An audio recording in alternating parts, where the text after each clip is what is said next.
Okay, so once more welcome to the online class of MEG 3, Book 2, and it's Pride and Prejudice, written by Jane Austen, which we are going to look here. So it's really very good novel written by Jane Austen. Jane Austen is a lady. I hope you might have heard her. She's a very popular writer in English, especially in the 19th century. Um, so let us see a little about her and let us know who Jane Austen is and what's her style of writing and in which particular era she has written this particular novel. See, actually, when we are talking about Pride and Prejudice, you can see that this the writer, that is the novelist Jane Austen, she lived in the century that is 19th century, that is in romantic period. Okay, but the the background set in this particular novel, that is in Pride and Prejudice, is that of 18th century. Okay, so this can be done. As yesterday I talked more about what a novel is, how a novelist is writing in a novel and all.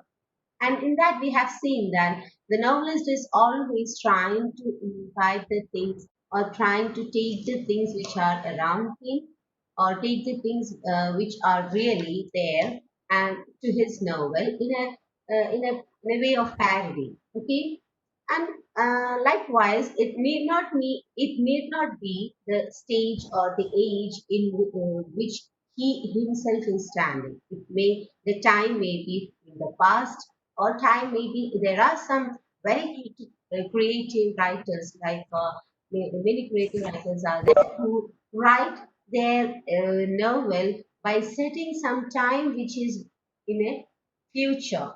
Okay, some science fictions and all, you can find that the novels are set in the future. That is not now. Many more technologies are being found, and many new creatures are there with us, and it's the future. Or we can say that a world which we have not ever seen. Okay, and it is being predicted to be in the future.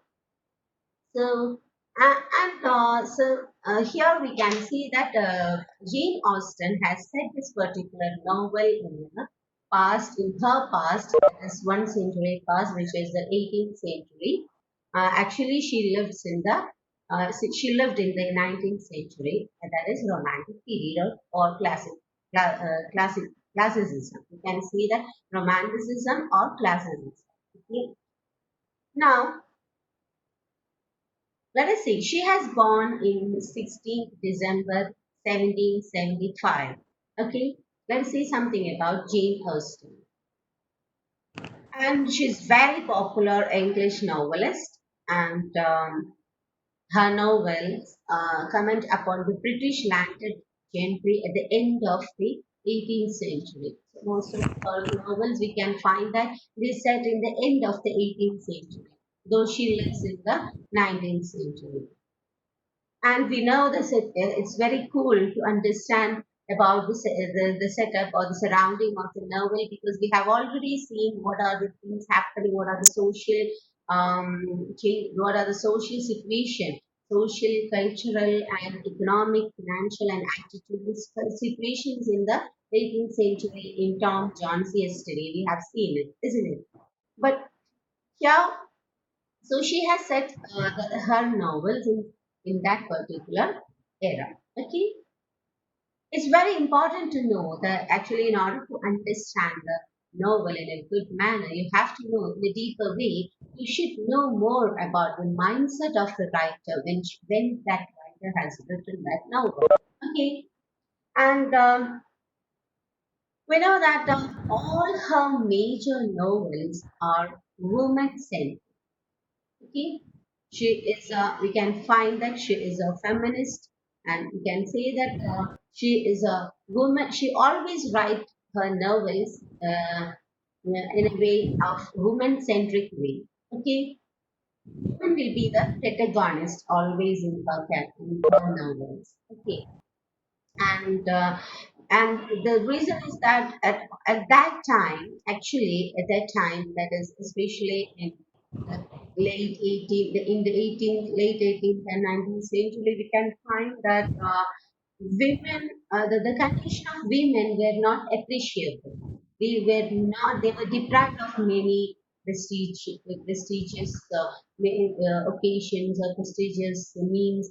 They were deprived of many good things. So uh, they were not appreciable or upgraded as we are now, as we women are enjoying now in this society. Okay, so women were so much subjugated at that particular era, and you may find that even say if you are taking the age Victorian age, okay, in the Victorian age, that is the age. So there we can find that women were not allowed to write novels. The novels of women were not published. It was such a situation. Okay, women were so much subjugated at that time. So this is the very reason why Jane Austen in the 19th century she wrote about the women in the 18th century.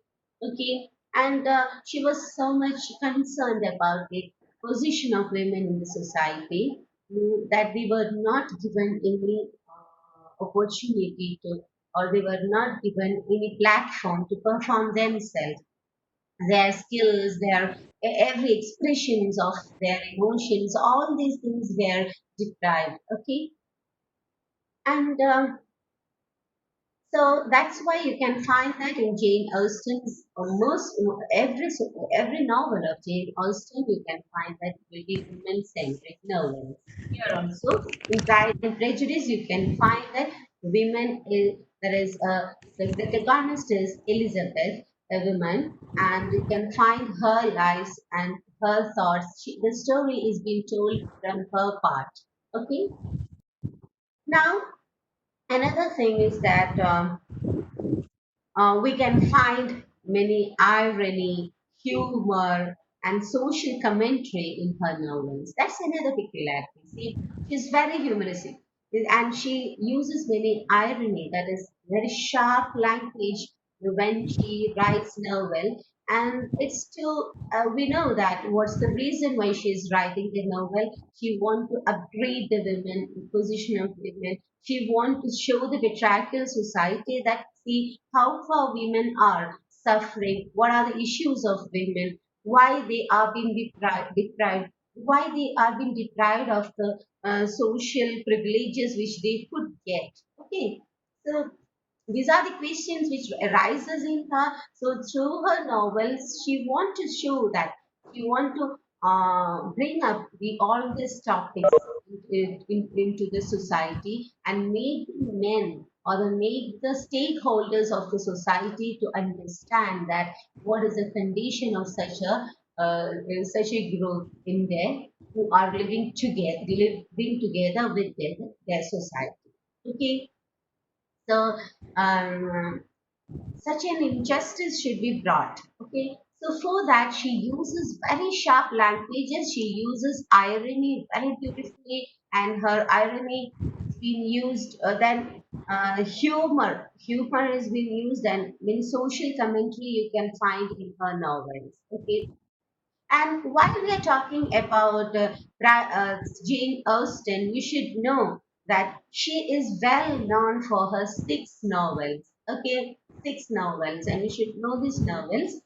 If you want, you can write it down. First one, which we are right now reading, is Pride and Prejudice, obviously.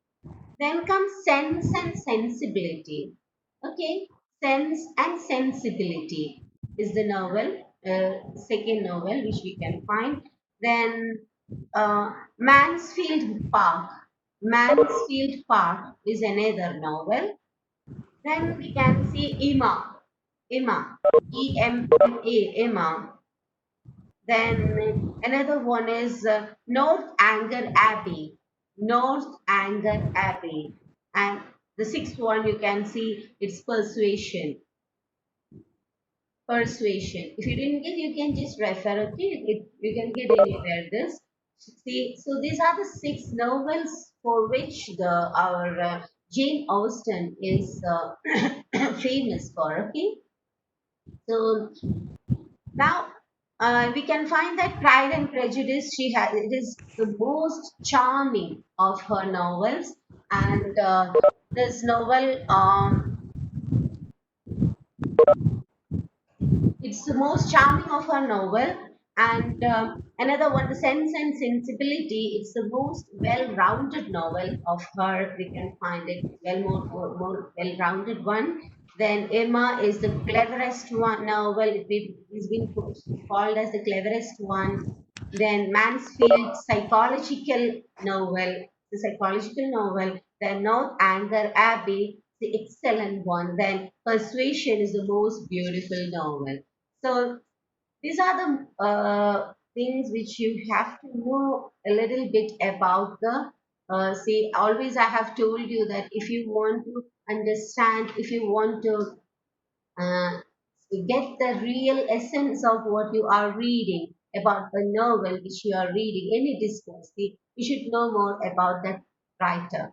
So, because the writer is the person who is writing it and he only knows what he is up to. So, in order to understand or even to criticize and even to understand in many critical versions, we should first know that what the writer is telling. Okay, then you can write. You see, there are many in criticism. You will come that you can divorce the author and read it.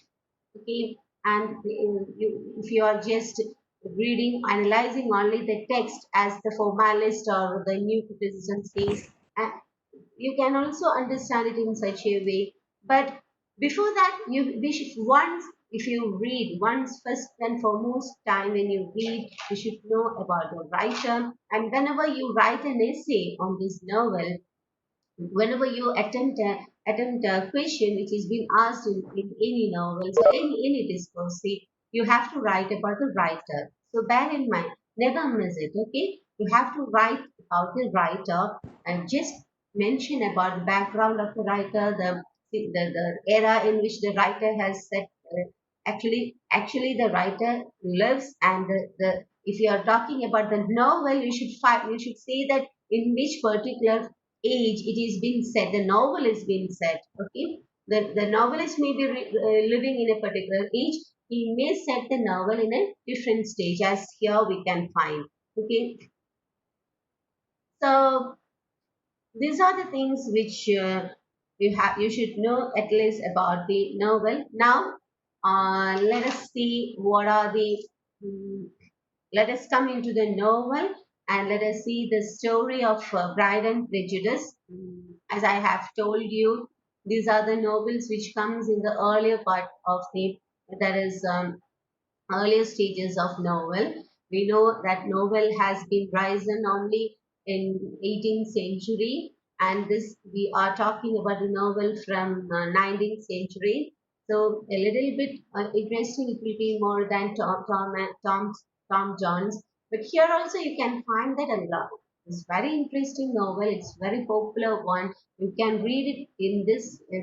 Say now itself you can in this generation, the students and many readers are reading Jane Austen, okay? Because she's very sharply using many ironic language, and she's very sharply lashing the patriarchal society and bringing up the position of women towards the society. So many are reading it. Many, most of the women, and not only women, most of the men are reading her.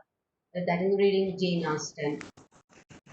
Now, let us see that in the novel. Okay, so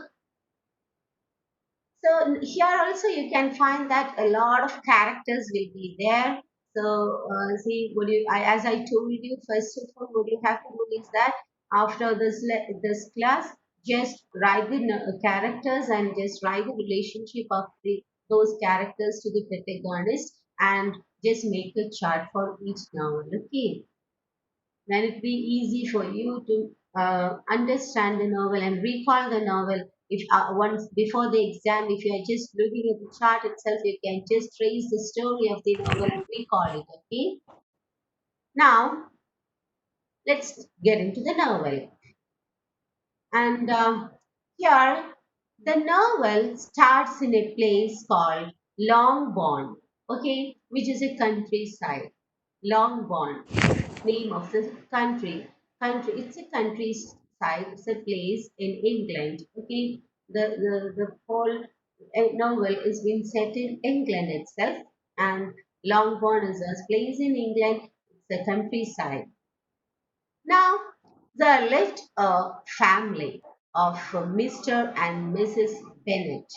Okay, so if you're talking about Mr. Bennet, see that's a family of Mr. and Mrs. Bennet, and they do have five children, that five daughters. All the children are daughters. They have five daughters, and they are living in Longbourn. And if you're talking more about the family, see, the family is the whole thing. And if you're talking about more about the family, you can find that Mr. Bennett is say, and we can find he's a well sorted person, and he speaks only less, but he understands more. Okay, but it's not that it's not like that about when you come to Mrs. Bennett. She is actually she is little educated, and you can find that she is a person who is entirely different from Mr. Bennett, and she always takes the values in a very trivial means, and she always wants see, she always talks more, and she always wants her daughters to be married to a wealthy family. That's the only dream she do have. Okay, she wants each of her daughters to be married to a wealthy family, and she want to be for her families in such a way. That's the only dream for her, and for that she will do anything. Okay, she takes any risk in her life to make her children settled, or to make their children wealthy, or to say that to upgrade her daughters to a higher position. And another peculiarity of that particular era is that, that particular age is that in England, really, in those days, the women were not given any, that is, they were not given any assets of their father. Okay, so they don't hire anything from their father. So the only way how a woman can get wealthy or a woman can get settled is that to marry a man who is settled, or to marry a man who has got money. That's the only way a woman could get money. Okay, or see, she's not been brought to the scenario of profession also, and she is not allowed to do any employment or something. And very little, only very little are being found like that. But women, so the only means, the only way how a woman, the easy way, okay, a woman can become a wealthy person or get a good position in the society is that that person get married to a wealthy man. So the only dream for Mrs. Bennet is that she want to get, she want to make her daughters get married to a wealthy person. Okay, now uh, so now let us see who are the five daughters. Now we have seen Mr. and Mrs. Bennet. Now let us see who are the five daughters. The first one is Jane Bennet. Jane Bennet. Okay, she's a well-mannered, highly beautiful girl. Okay, she's sophisticated, sorted. Okay, she's a very presentable girl, and uh, she has got a well sorted personality. So she's the most beautiful girl among these daughters. But she's not the protagonist. Okay, bear in mind, she's not the protagonist. Now, this is the first girl, okay, Jane Bennet. Now then comes Elizabeth Bennet. Elizabeth Bennet. If you're talking about Elizabeth Bennet, she is quite different from her elder sister, that is Jane Bennet. Okay, she is also beautiful, but not presentable as Jane Bennet is. She's not a sophisticated girl. She never makes up her as a sophisticated one, and she is the protagonist. Don't forget her. Elizabeth Bennet is the main character. Whenever somebody asks you about Pride and Prejudice, you should remember Jane Austen. Sorry, you should remember Jane Austen. That's the writer, but the protagonist is Elizabeth Bennet. Okay, and we can find here that Elizabeth Bennet is good. She's worthy to become protagonist because she is a strong-minded girl here, and she is well matured than all other daughters in her family. And she thinks more. She thinks more, and see, we can find that she is concerned about the things more than all other daughters. Then comes the third one, that is Mary Bennett, and she read lot of books, and she keeps on advising things which are written in the books. That's the character of her. She is a bookish girl. And the fourth one is Kitty Bennett.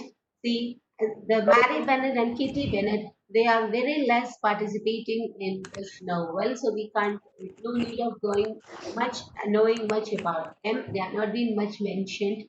Yes, this Mary Bennett is being mentioned as she reads a lot, and she talks about the he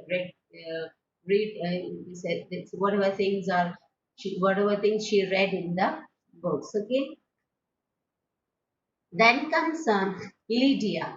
Lydia is the youngest one, and she is the favorite of her mother.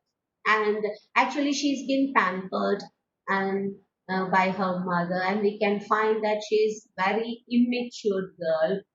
She's also there in this novel. She's taking part in the novel. In the end, just in the last portion of the end, we can find that she's the one who makes a little bit confusion in the family, and that's why she's been known in this novel. Okay, let's see what is there now. Now I think it's clear for you. That is Mr. and Mrs. Bennett is there. That is the place is that is a countryside that known as Longbourn. There you can find that a family living. That is Mr. and Mrs. Bennett with their five daughters, and you know who are the five? First one is Jane, second Jane Bennett, then Elizabeth Bennett, then Mary Bennett, then Kitty Bennett, and finally Lydia Bennett. Okay, now Netherfield Park is another place, Netherfield Park, okay, which is a little distant about from this particular place, that is Longbourn. And in this Netherfield Park, we can find that a person comes there from London, and a very wealthy person called Mr. Charles. Okay. Mr. Charles Bingley. It is the Bingley family. Bingley, Bingley. Okay. So Mr. Charles Bingley, he and his family comes to Netherfield Park, and they just settles there. He is a wealthy person, and he comes and settles there. He heads his family. He is single. He's so handsome, extremely handsome guy, and he is single and wealthy. Okay, so all the good qualities are there for him to be got attracted towards girls, or and so see, so he's such a good guy. And he has got two sisters, okay, of which first one is married and the other one is unmarried. And the knowledge about married sister is limited in this novel, so no need of going behind her. But the unmarried sister, she is taking part in this novel, and her name is Caroline Bingley. Okay, her name is Caroline Bingley. Then one more character is staying in that particular uh, house along with his family. With it is he is very important character. His name is he's a close friend of Charles Bingley, and his name is Fitzwilliam Darcy. Fitzwilliam Darcy. Okay, he is the second protagonist of this novel. Okay, so I told you earlier that in Longbourn, there is the family, Mr. and Mrs. Bennet. There, see the protagonist is there in that family. That is Elizabeth. Okay, Elizabeth Bennet. And when coming to this family, which is in Netherfield, a little distance away from this from Longbourn, you can find that it's a wealthy family, and there, along with Charles, his friend is staying. That is Fitzwilliam Darcy. He is the second protagonist. Okay, don't forget his name. And Darcy has got a sister called Georgiana Darcy who lives in London. Okay? So this much you should know. You should be thorough with this much characters. These characters are coming in. They are taking part in the novel in a very see. Always you can find them. So once more, let me talk. First is Mr. and Mrs. Bennet. Then just keep in mind about Jane, Jane Elizabeth. Then second one is Jane Bennett, Elizabeth Bennett, and yeah, the other two just don't can be concerned. That is Mary and Kitty. Then the Lydia. Okay, and here you can find that Mr. Charles Bingley, his sister, and yeah, his sister. I told you about Caroline. Caroline Bingley. She's coming there. Then comes Fitzwilliam Darcy. Darcy. Okay, and Georgiana is there, the sister of Darcy, who is not here. She is not living in Northfield Park. She is in London itself. She didn't come here. So now let us go. Let us narrate the story. These are the characters, and now let's go to the story. Now, so when Mrs. Bennet came to know that such a family has settled in Netherfield Park near to their place near to theirs, and when she reads that we are a wealthy family and there's a handsome guy there who is single, the only dream she do have now is that she want any one of her daughter to be get married with this particular person. Okay, so now she is behind this. Okay, in the whole story, the mother, that is Mrs. Bennet, is behind this. And it has been heard that a ball dance. You know, what's a ball dance? See, what's a ball dance? Have you heard about it? It was a routine in the lifestyle of English people, especially those time. That is, you can find if I'm telling couple dance, you maybe understanding. It's a couple dance, okay? A platform where the couple dance will happen. There is a pairs will be dancing there, okay? So that is known as ball dance. So a ball dance is being organized in the town. Okay, so this is a countryside, and a ball dance is being organized in the town, and it's where basically, see, I told you pairs will be dancing there. So now our Mrs. Bennett has got a golden chance to act, isn't it? So what happened is that, and she knew that Mr. Bingley, Charles Bingley, is going to take part, or he's going to, yeah, take part in the party.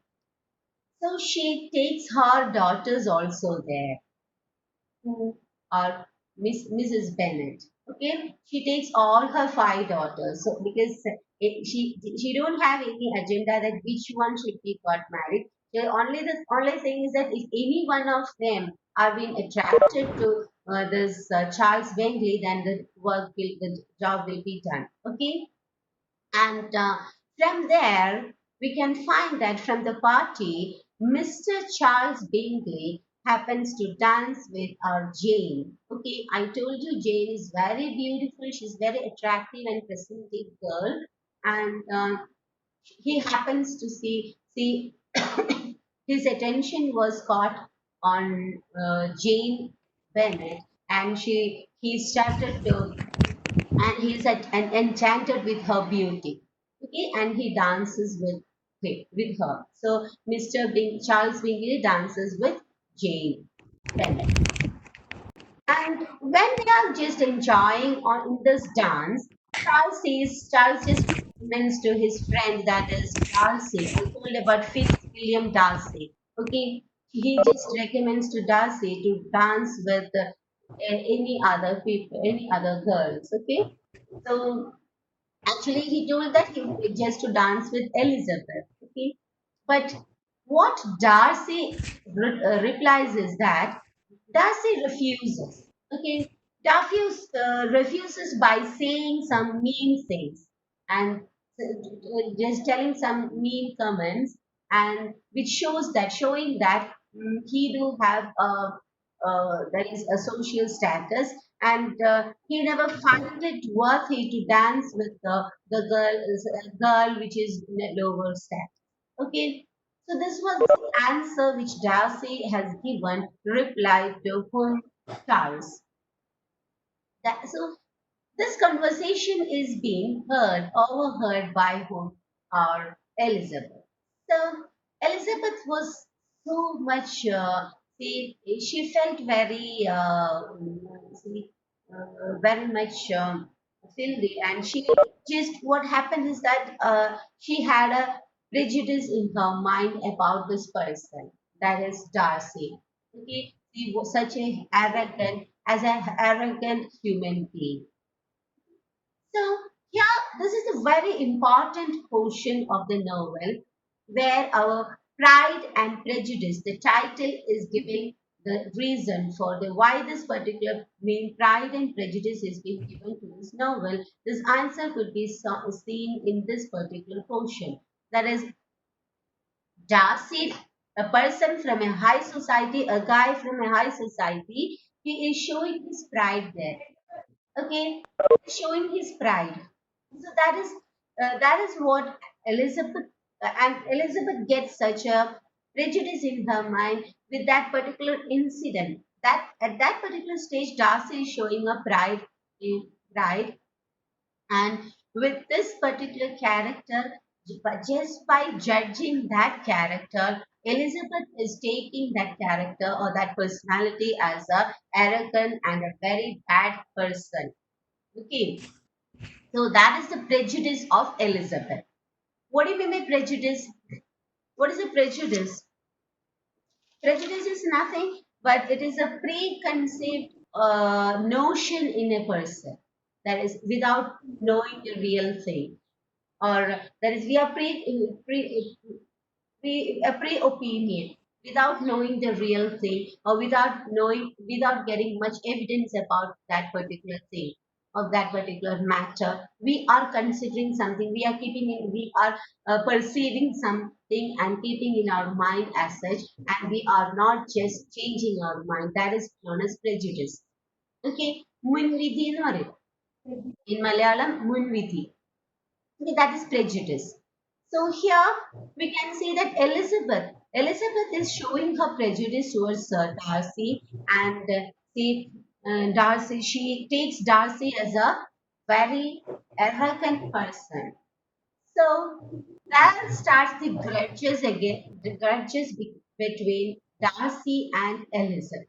Okay, so this is the story. Now the story has started, actually. The story is all about Elizabeth and Darcy. Elizabeth is the protagonist and Darcy is the second protagonist. So they happen to meet, yes, because of all the other reasons, and we should know, along with this, we should know that the most beautiful sister of her is being attracted by the handsome guy, wealthy and handsome guy, that is Mr. Charles Bennet.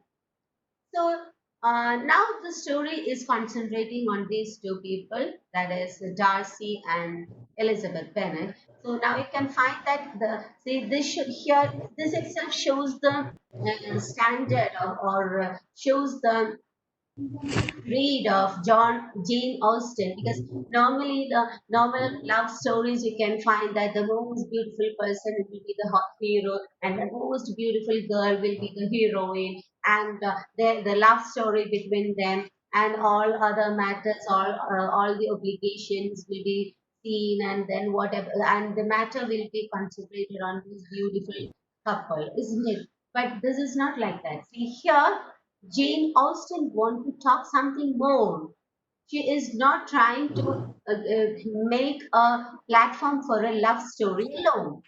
Obviously, she is talking a love story here, but it's the reason is not just to entertain the people with a love story, but she has to talk more about the things. Okay, that is the pride inside the high society people. So Darcy is the embodiment of that pride. Okay, it is through Darcy that she is going to express that particular portion of society, or that she is gonna reflect that particular portion of the society. And through Elizabeth, she is trying to show the prejudice of people. That is, that's also a particular trait of the people. That is, they always have a prejudice about the people, that is, yeah, as he belongs to a high society, he will be very bright person. Okay, and as that person is so, that then it will, I know that it will be so. And if a man is, that is, if a man is behaving in a very bad manner to you, then you are just generalizing every man. And if a woman is performing something, if a woman is doing something which would not be acceptable to anybody, then the whole group of women is being considered, generalized or considered. That's a prejudice, see? And then not only that, see, if you, whenever you see a woman, you'll be taking that woman in such a sense, which how you have taken the whole group.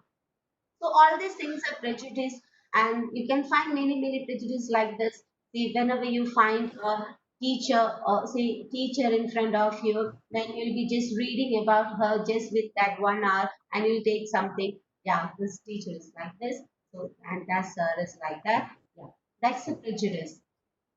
And when a neighbor comes, before knowing more about them, before knowing more about a person, you'll be taking them with a particular assumption. That is prejudice. So that is there in the society, which is a very, say, dangerous one, dangerous character of a person, which is being shown, exposed here through Elizabeth. Okay, so you can't say that this particular novel is completely a feminist novel, or Jane Austen is always taking the part of women here. No, she is showing the a character flaw is being shown to both. Okay, that is to women and to man of that particular, that is of 18th century. I have told you that in 18th century people were behind wealth, because wealthy people were told as those who have got status. It told you about industrialization and all, and see how capitalism was just crawling inside the society, the norms of social norms of people, and those who have wealth were considered as the socially high status people. So this is again coming here. Okay, so Darcy do have inside him that he is a wealthy person and he should never mingle with those who are in the lower strata. That's not good. So that's the pride inside him. That is there inside him. But he is a good guy. We can find in the later part of the novel that he is a good guy. But Elizabeth is taking him with that particular, with that single trait in him. She is just generalizing that person and taking him as a very wrong person to deal with. Okay, so this is the grudges which happens among this Darcy and Elizabeth. And now let us see what is more going. Let us see what is happening more. So after the ball party, so in the ball party, we have seen that Mr. Charles Bennett is getting attracted to Jane. Sorry, Mr. Charles Bingley is getting attracted to Jane Bennett, and they falls in love. Both of them falls in love each other. And after the ball party, the next day, see, the sister Caroline Bingley reads this, and she understands this fascination between them, and she wants to make bring the things more easy. So what she has done is that she writes an invitation to whom Jane Bennett for dinner by sending a letter to them. See, in those times, see, there's no mobile phones or there is no telephone. So the only means of communication is just by writing letters. Okay, so here, Caroline Bingley is writing, sending a letter to the Bennet family, inviting Jane Bennet for the dinner to their house. Just think about Mrs. Bennet. She'll be so overwhelmed with happiness. See, this is happening, but see, she's a very intelligent person who Mrs. Bennet. So she decides to send Jane, and as she is more intelligent and she want to see make her dream come true. So that what she is doing is that she puts a plan by sending Jane on a horse without a carriage. See, in those times, the ladies, especially women, were sent in carriage because there will be for carriage there will be a roof, and we know that the weather of England is not too good. The cold will be there. So and so what happens is that she sends Jane on a horse alone with the impression that see with an intention that see that was a rainy day. The weather was not too good, and she knows that Jane, when exposed to such a bad weather, she will get ill, and she wants Jane to get ill when she reaches Netherfield, so that she could be retained there. She could be allowed to stay back there in Netherfield for a few days, and will be sent back after getting better better with her health. Okay, so this was the intention of her mother. Just think about a mother like that. Okay, so she sends her on a horse, and everything happens as she wishes, as she expects, as she plans. It rains in between when Jane goes to Netherfield, and Jane reaches there with all her dresses wet, and her condition gets worse, and her health becomes. She causes cold, and her condition was not too good when she reaches there. And after the dinner, she's been asked to stay back there till she gets better, till her health gets better. Okay, so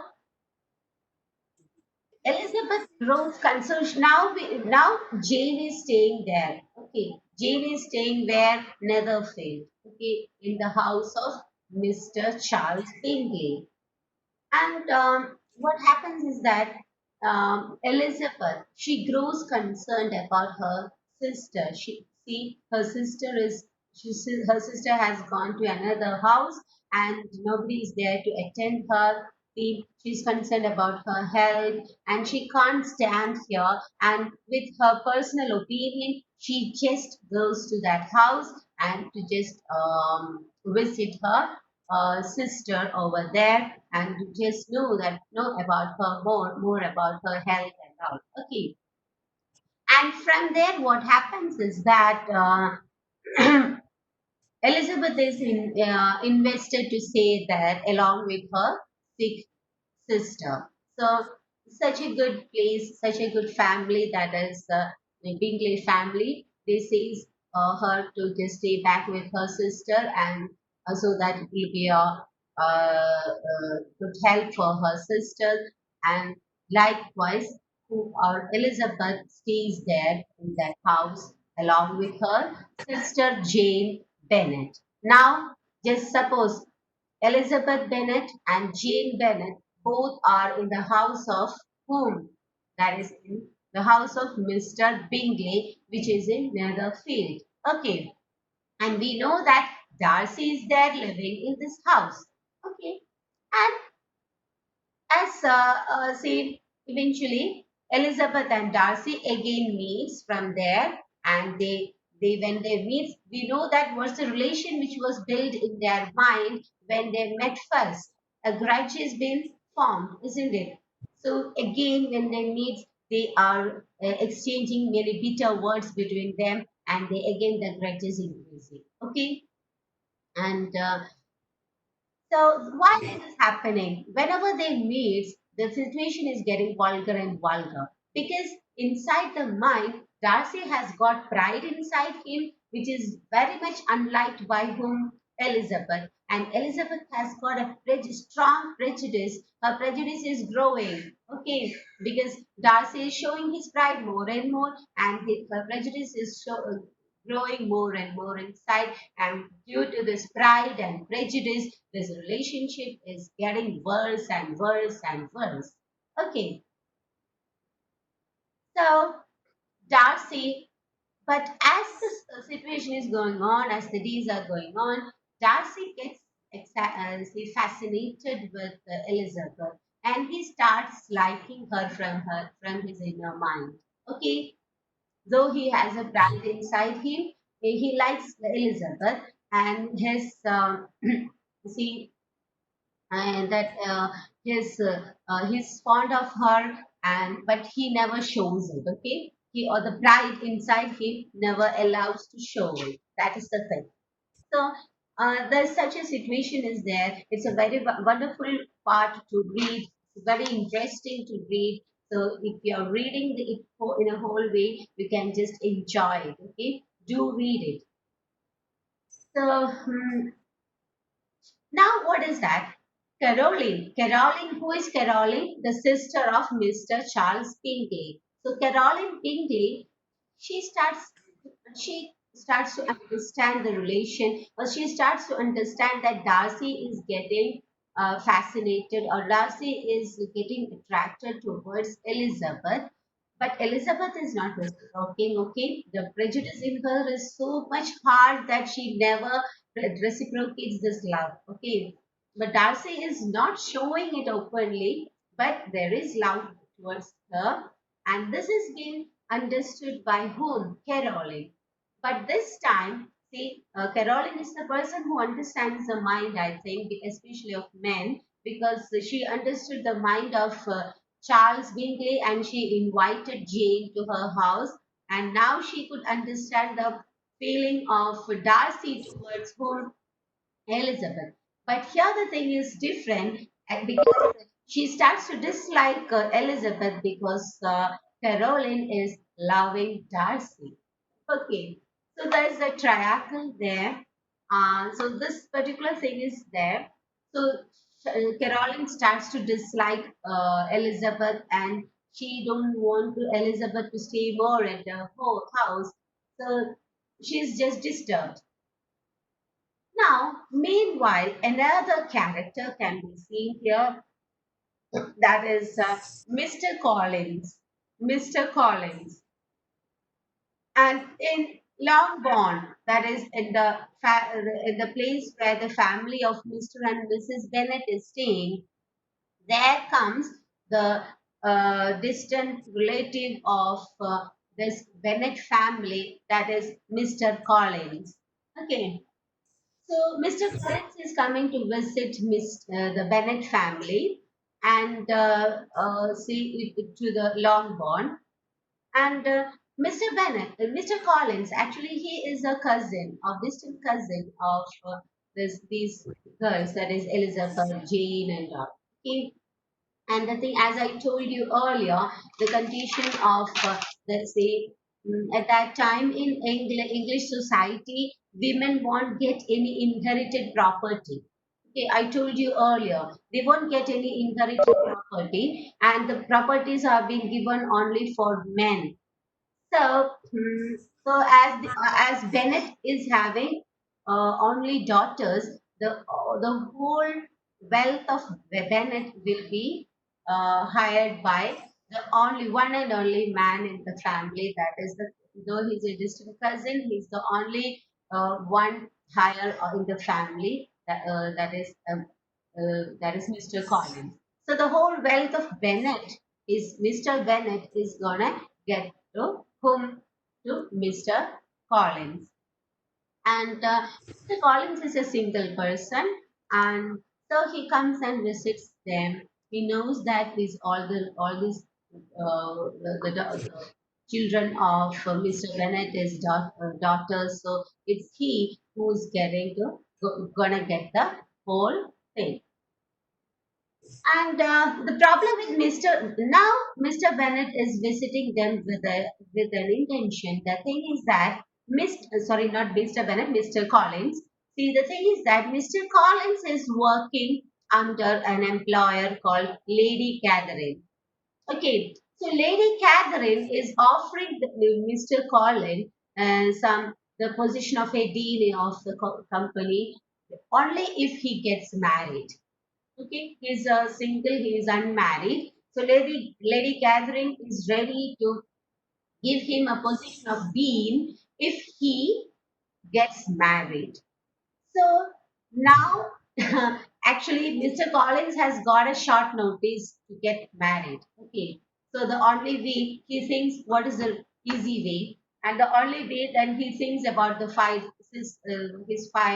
cousins or the five daughters of Mr. Bennett, and he finds it easy to get married to any one of them, and he comes and visits the family in such an intention, and he approaches to the family by selecting Jane. Okay, he thinks about Jane that just because she's the eldest one, and he selects selects her and proposes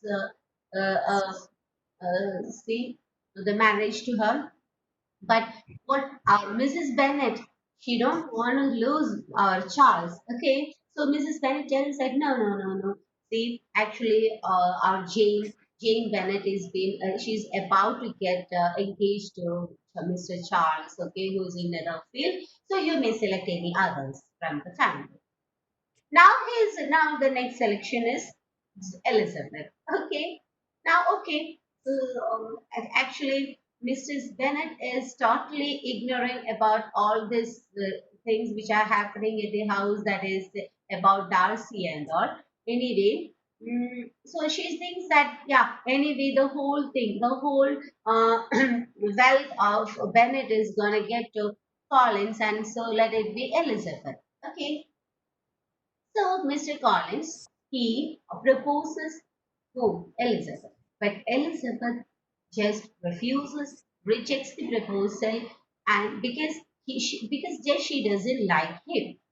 Okay, so just think here the girls are much improved, upgraded. That is telling their wishes about their marriage, and see they are not standing with the arranged marriage. Now they are just telling their wishes that if they do like the person to whom they are getting married, they can just reject them. So all these places are given for women in this novel. Okay. So thus Mr. Collin has been rejected. So um, yeah, happens is that Mr. Collins he keep on recommending, he keep on telling, advising whom Elizabeth, telling that see I'm gonna get a good job. See I'll get a good job if I get married, and after the marriage, see I'm gonna get all the whole wealth of your father also. So see I'll be a wealthy settled person. It may be a right choice to marry me and all, but again, Elizabeth is clearly refusing, the whole proposal. Okay, by this time, Caroline writes, so now the whole family returns. Okay, by this time, see, the Jane gets better, and the two sisters, they are getting back to their house, and so the things are going on. So by this time, Caroline, she's disturbed. I told you she's disturbed about the relationship of this Darcy and our Elizabeth. So because not Elizabeth is not reciprocating, but Darcy is liking her. So this has been read by Caroline, and Caroline don't want the things to go in such a way. So she writes a letter to Jane, telling that they are moving to London forever, and Charles is gonna marry Georgina Darcy, the sister of Darcy. Okay, the sister of Fitzwilliam Darcy.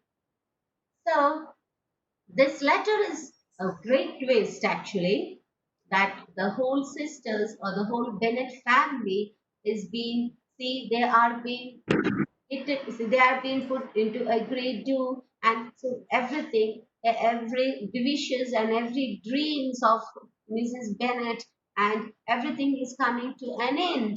Okay, so Elizabeth reads this letter once more, and as she has got a prejudice about Darcy, she feels filthy about all these things and about the matter, and she feels that she suspects Darcy.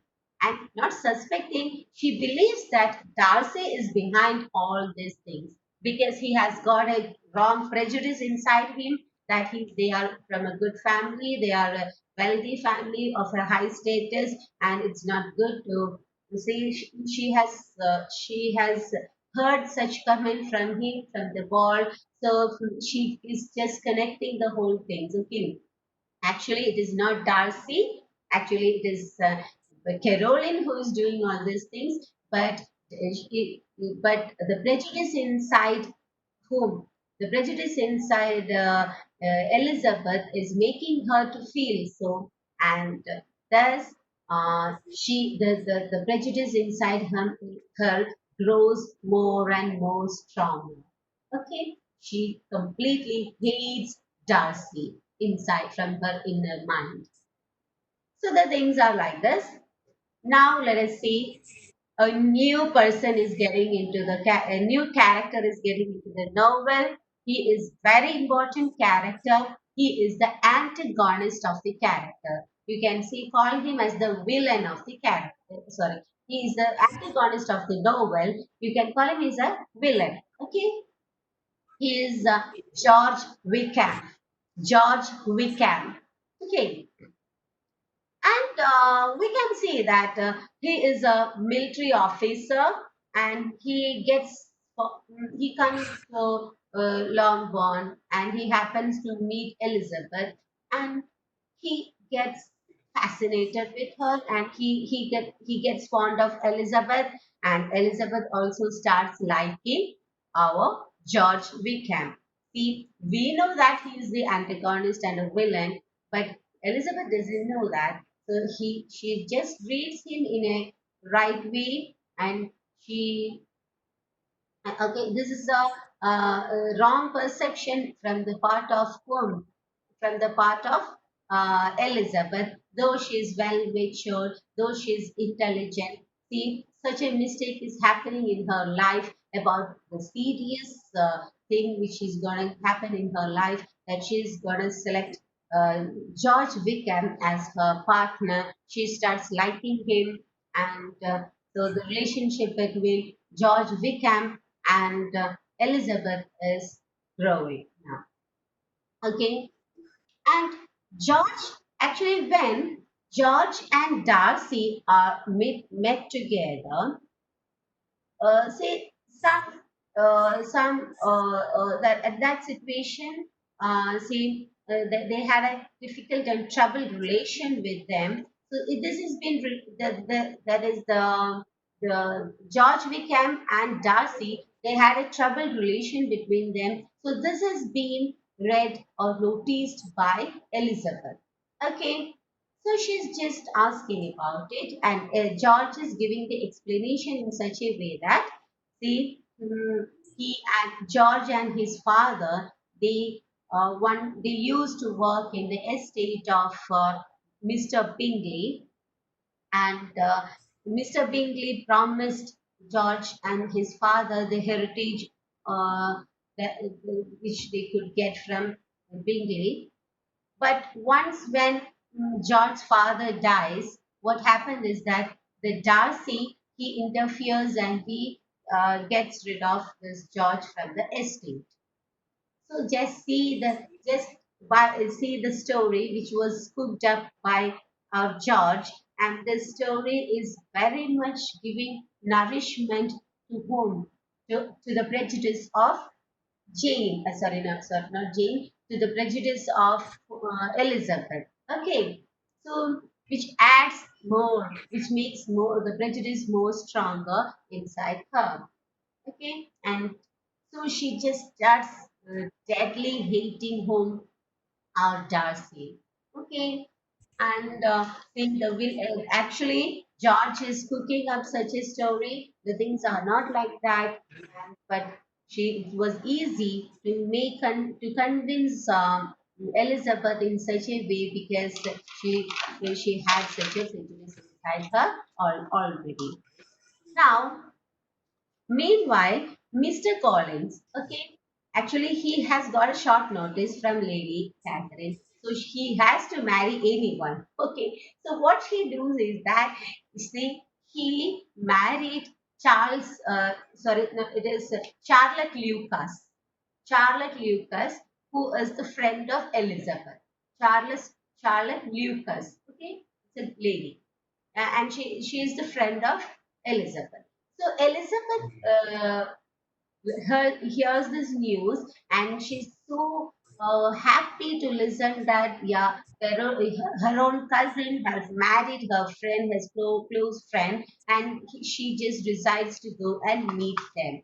Okay, so now Elizabeth is gonna meet Mrs. Collins and Charlotte Lucas, and so now she goes there to their province, and from there she happens to meet whom? The Lady Catherine, the employer of Mr. Collins. Okay, and from Lady Catherine, she could understand that Elizabeth discovers that Lady Catherine is the aunt of Darcy. Okay, and from her and from the so what happens is that Lady Catherine, she as Elizabeth has been there, and Lady Catherine is organizing a party to welcome Elizabeth. That is, it's the relative of her employee, so she is organizing a party, and in this party Darcy is also taking part. Okay, and after a while, so Darcy realizes, so by this time, Darcy realizes the love towards Elizabeth, and now he wants to propose her. Okay, so he's in a stage of proposing her, but his pride is there. So he has got a great confusion because he is not able to express his love just because of the pride inside him. So that's why whenever they met in the that is in the so far when they met they couldn't make a good relationship. Okay, so, so from this party also, he decides to propose Elizabeth. But when he proposes it, when he puts it into action, it becomes in an awkward manner. Okay, the bride inside him makes it in an awkward manner, in such a way that he is offering a favor to Elizabeth by proposing her. Okay, again the things are going very in a very bad stage because we know what is the impression of our Elizabeth on Darcy now. So it is in a highest position, the prejudice is in the highest position. She is very much disliking him.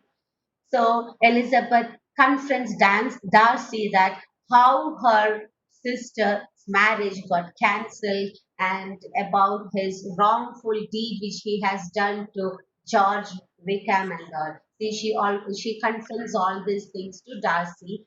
So Darcy is, see, at first he couldn't answer anything. He just listens everything, and he understands that what is happening. Okay, he could understand, yeah, what the things are, how the things are moving on. Now Darcy is the person who's trying to untie all these things. Okay, so now he understood that, yeah, Elizabeth has got deep hatred towards Darcy inside him due to some reasons like this, and she believes that her sister's marriage is being broken, okay, just because of him. And again, George Wickham has just uh, uh, twisted her mind towards such a that is such a wrong notion. Okay, so all these things is being understood by Darcy, and what he do is that he never talks to her, he never replies to her, but he opts to write a letter. Okay, he writes a letter and gives this letter to Elizabeth, convincing that he is not the person who's the reason why the marriage between Charles Bingley and Jane Bennet is being say, broken. So he's not responsible for the broken engagement of her sister. And again, he convinces through this letter that George Wickham, he has just cooked up a story like that. Actually, the problem between the problem between this Darcy and George Wickham is that George Wickham, in the past, he tried to elope with his elope means he tried to run away with his 15 years old sister, and this is why he fired at him. Okay, so this was this letter actually could convince Elizabeth. Okay, it was such a good letter, and the prejudice formed by Elizabeth towards Darcy is now getting a little bit gradually. It is being released or changing. Okay, so that particular feeling of that prejudice is getting deteriorated in the mind of Elizabeth, and we can find that Elizabeth starts liking Darcy a little bit. Okay, now another character, Mr. and Mrs. Gradiner. Another characters, Mr. and Mrs. Gradiner. See, I told you many characters are there. It comes in between. So just put together all these characters and write a list and make a tree and or something like that. So you may find it easy to remember, and by just seeing, just write the relationship of them towards the Darcy and Elizabeth and all. Okay. Now, so the characters are Mr. and Mrs. Gradiner. So here, these people, they are the uncle and aunt of whom is Elizabeth, of the family, Bennet family, Bennet sisters. Okay, so this is Elizabeth.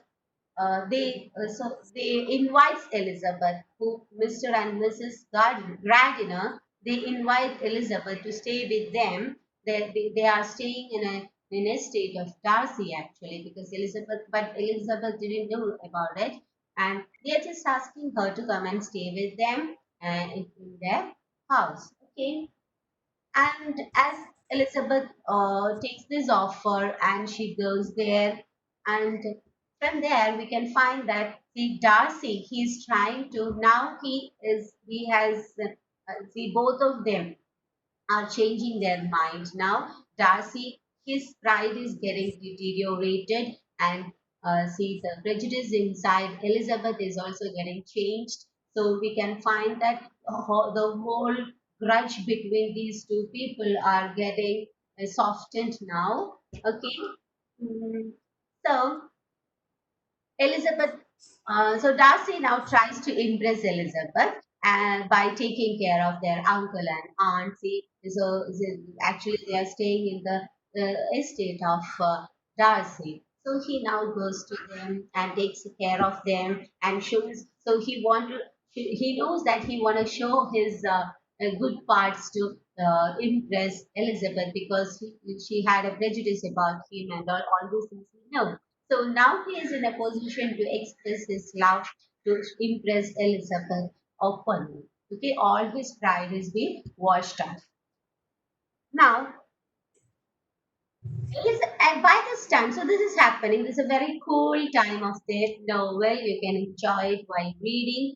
So that's the love, the expression of love and all. Okay, and Elizabeth is taking it, and this change is happening, and also cool place. Okay, now by this time, what happened is that Elizabeth gets an information, a very important information about her family, that is about her small sister Lydia. I talked about her earlier, isn't it? Lydia, the younger sister of Elizabeth. See, we talked about her. She's the youngest sister, and she's a little bit pampered by the mother, and she's very immature. She talks whatever she likes. She thinks very little and puts into action more. So that's the character of Lydia. And again, obviously, she's younger one, and her age is too small, and so maybe that may be the reason she's so immature. Anyway, and so she is just introduced to the novel.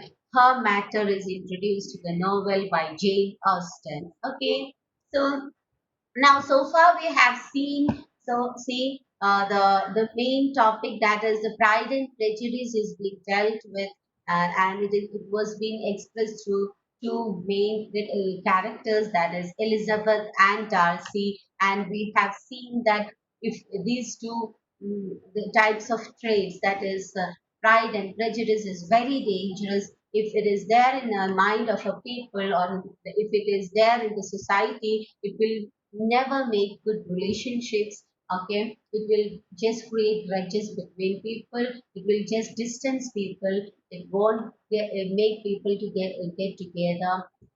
And so all these things, and we have found that how we could get rid of pride and how we could get rid of prejudice. So open talking.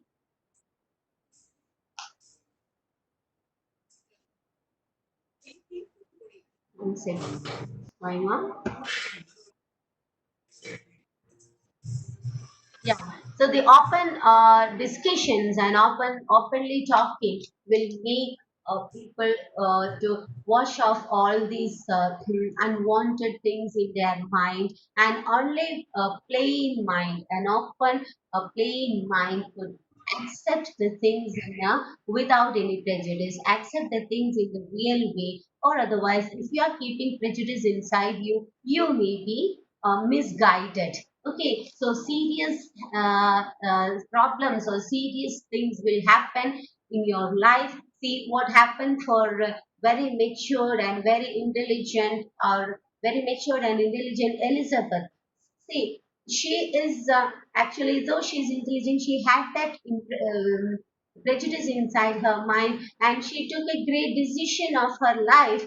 Just, and it was a great mistake. She has mistaken our George Wickham to be a good person, and she has mistaken a good person, that is Darcy, to be a bad person. So this such decision problems may occur in our life if we have prejudice inside us. So this is a very good social satire, a social lashing of which our Jane Austen has done. Okay, so it's quite good novel. Now let us see what's happening. So now as the things are getting better, a new problem is getting inside the say the story. See, I have told you the novel. It is all about the real life of people, the realistic.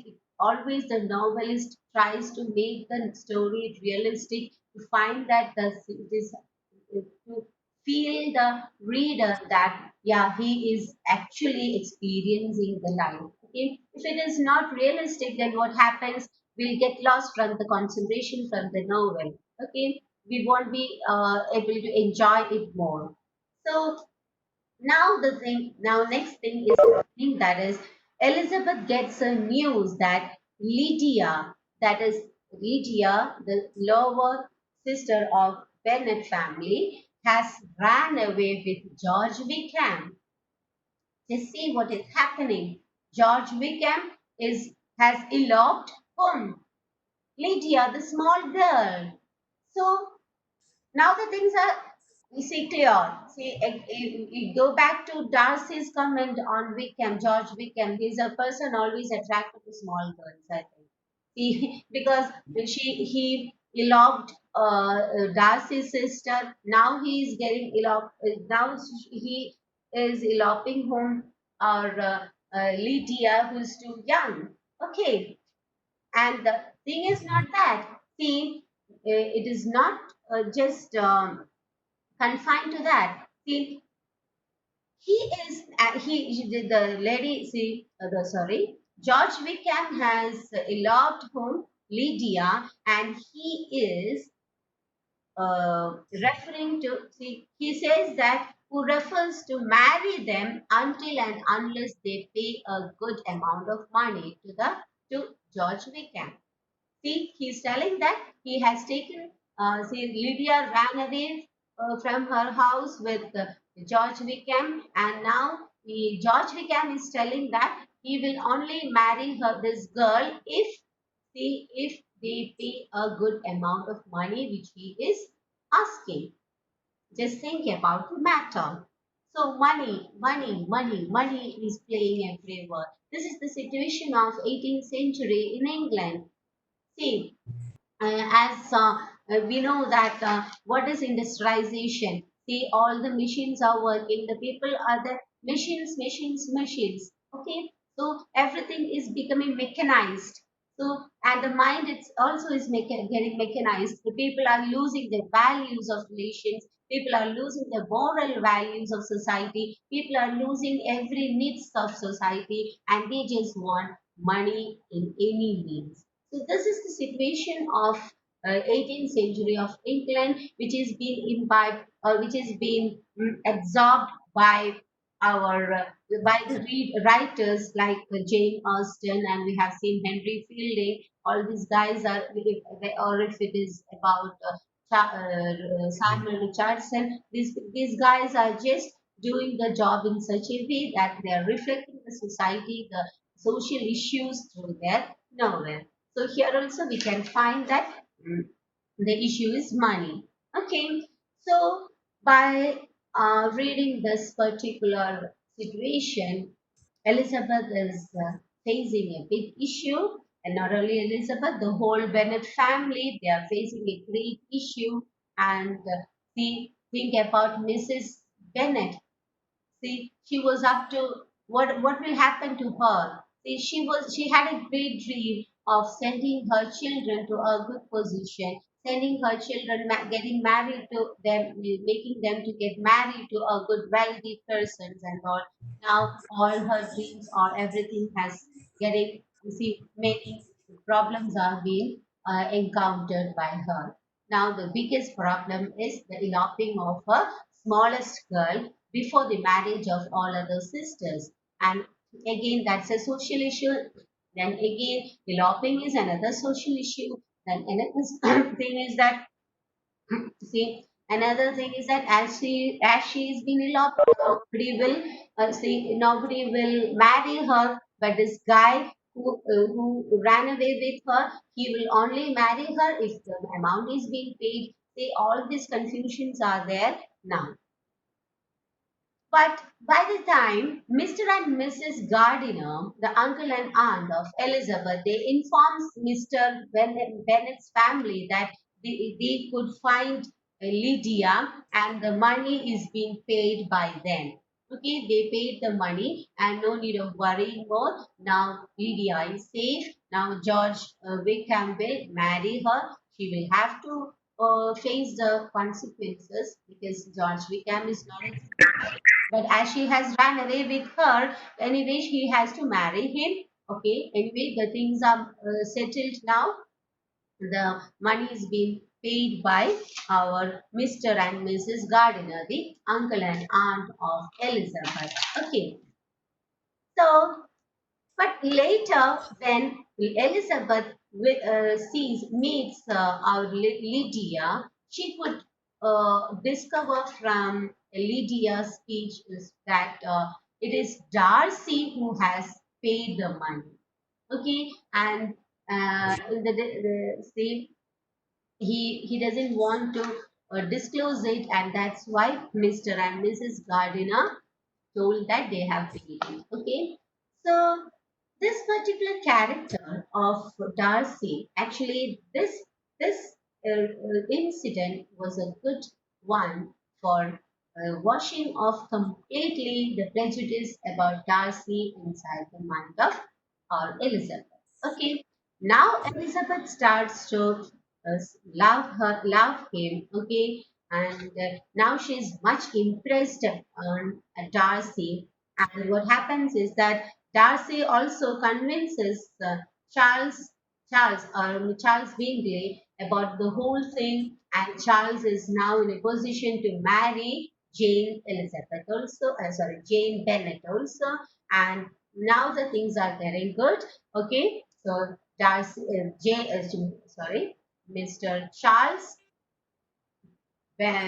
Bingley is gonna marry Jane Bennet, and Darcy and Elizabeth, they are reconciled and they are going to get married.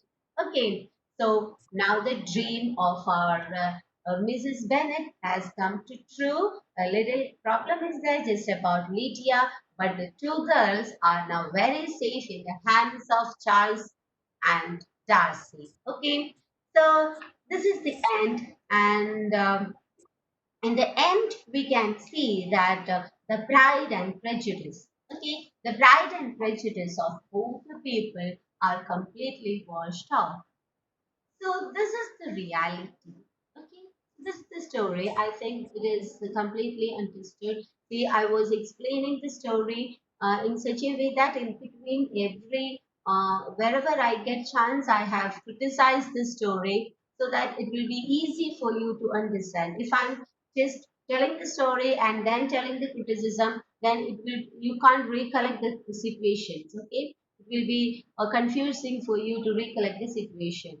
So I have told the story by criticizing it. Okay, so I think you have got the complete essence of the story with the critical sides and everything. So please read the story once more, and when you read it, keep in mind that you are thinking of all these critical comments which we have put forward, and so, what is here? Actually, the name of the title of the story. It may be asked. See, just come and appreciate the title of the story, Pride and Prejudice of Jane Austen.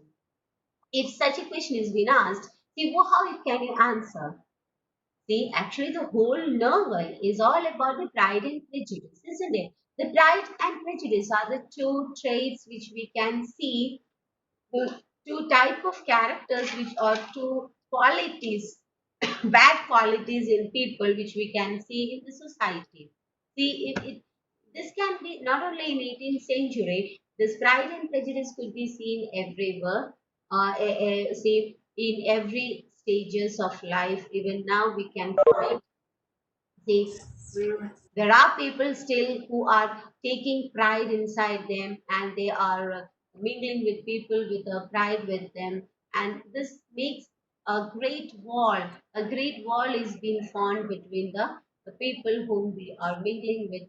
If we are attempting with a pride inside us, with a ego with us. Okay, and another thing is prejudice. Prejudice always it becomes, see, we know that in our day to day life, it's a very, very common bad quality which we can find in the society, isn't it? See, always it is there in the society. That's why the society is getting worse and worse. Many times we find many killing, even murders, many problems, confusions, many fights. All these things are happening just because of this pride and prejudice between people.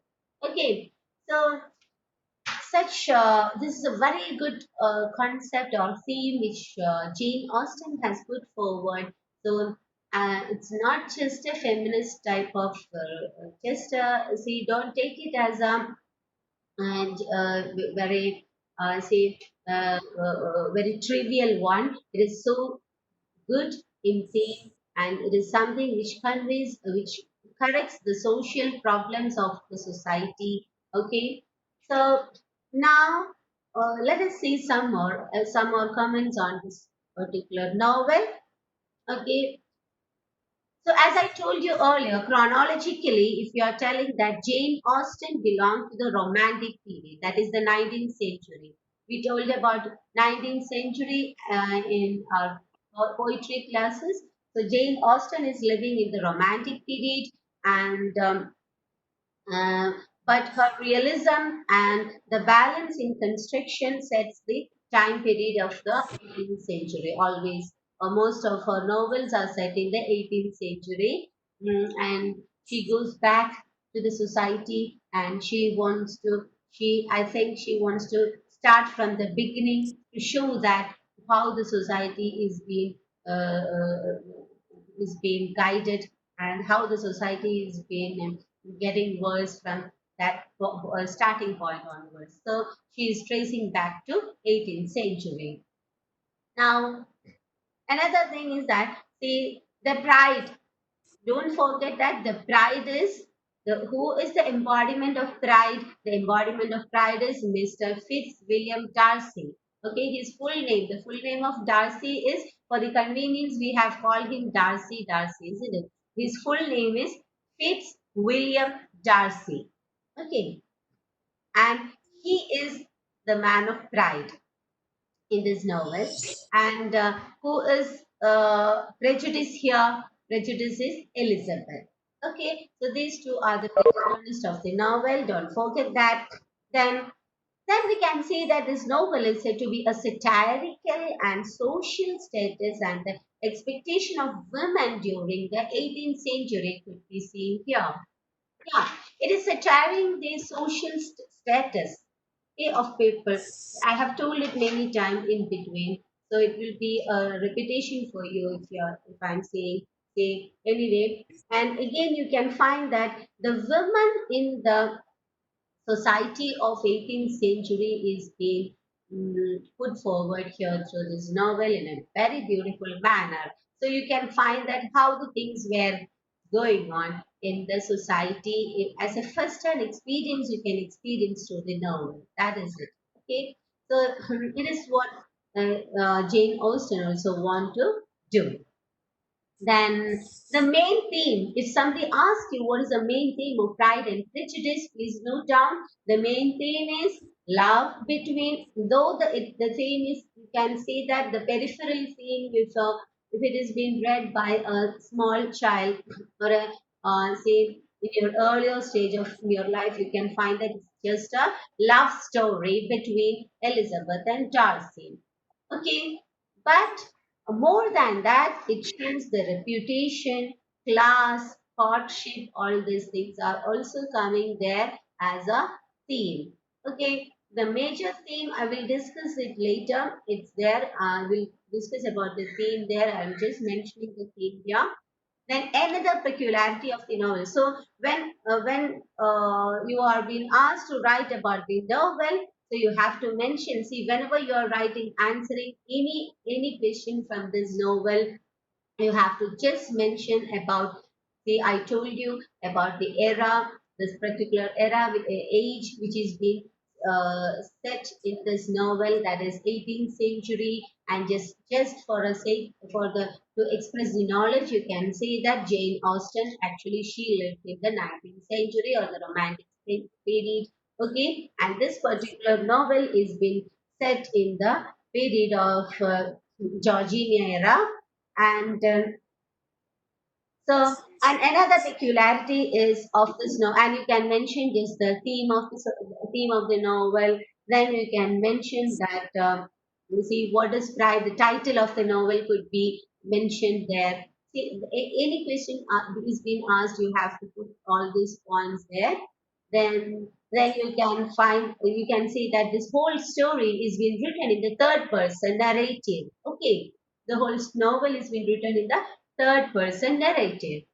And you can also comment that this whole genre is a comedy of manners. Okay, the whole genre is the comedy of manners. It is written in the it can be called as a comedy of manners. Now let us see the social environment. It should be also mentioned in your answer. Okay, the social environment in which the particular novel is being set. So it was particularly stratified. You can find a stratified society. So this is the speciality of 18th century English society. That is, as there were stratas of classes.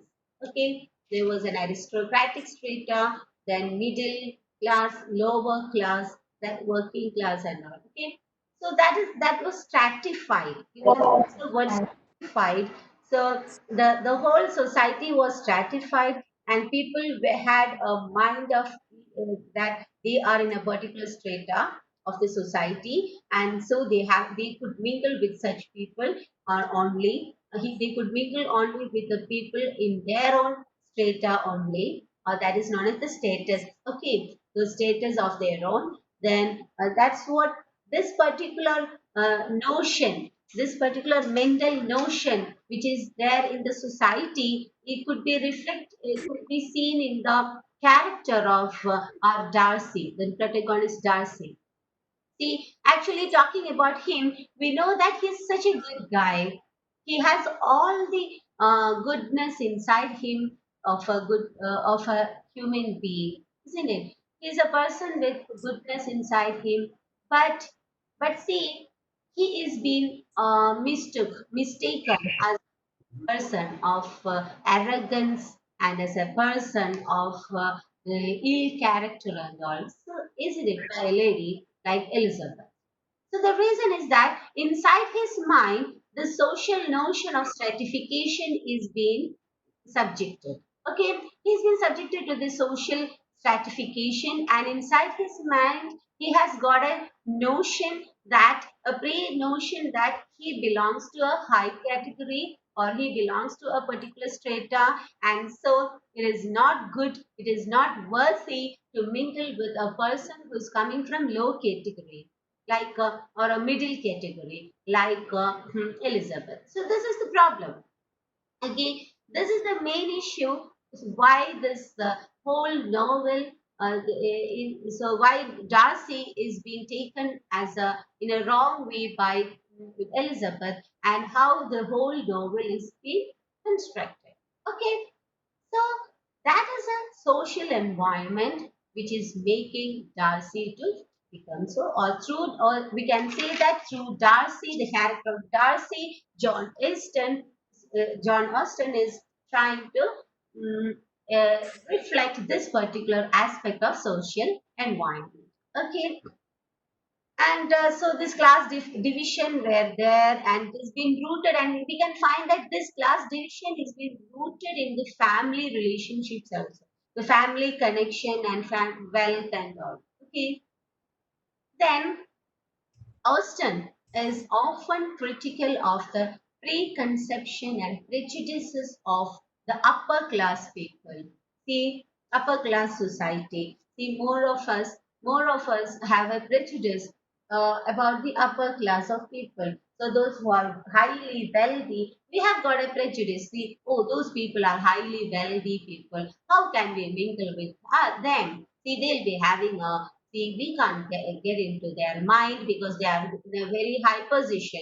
Just think about a wealthy person now in our society. Just think about, see, well, let us think about our, who is that? Our, yeah, Yusuf Ali. Take Yusuf Ali. See, can you mingle with him? Can you go and just, do you feel any problem to go and talk with them? Or just to freely mingle with him? If so, you have got a prejudice inside you that no, see, he is a wealthy person, he is in a high social status. And how can I go and mingle with him? Because the prejudice inside you is the wall, not that he is a wrong person. So this is the problem. See, actually, actually, Jane Austen is trying to see that people were stratified, and this stratification is not allowing to mingle among them.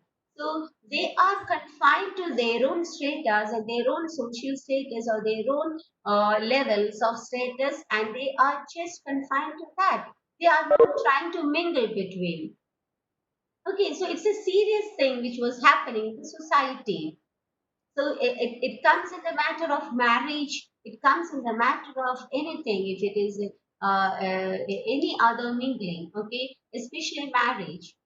Okay, so people are very much concerned if a person is being married from a higher society or higher level to a lower level at all.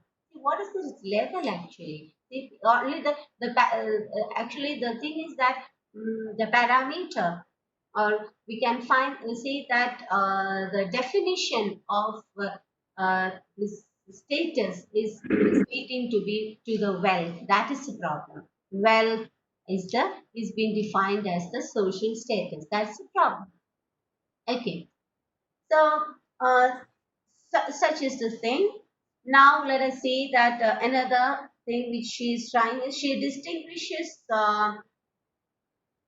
the internal. She distinguishes between the internal merit and the external merits of the class. Yeah.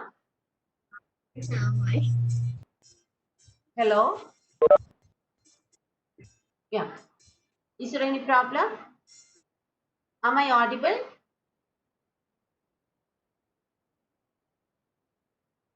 No, continue. I'm not audible. Hello? Yes, ma'am. Okay. Is it okay? Yes, Aditi. Okay. Fine. Okay. Fine. Let's continue.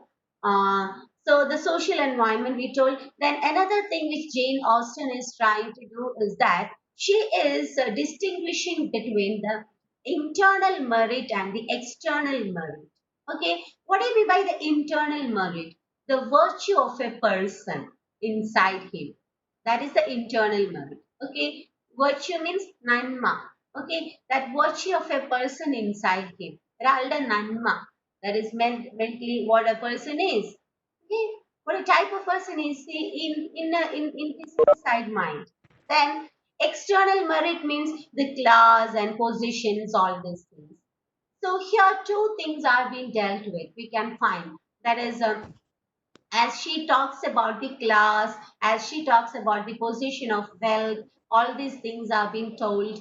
Along with that, so that are the external merits in a society. Okay, so when all along with these things, that is the external merits, she is concentrating on the internal merit also. That is how a person is virtue inside him, the virtue qualities of a person inside him, the inner qualities of a person is also being it's also being depicted here very beautifully.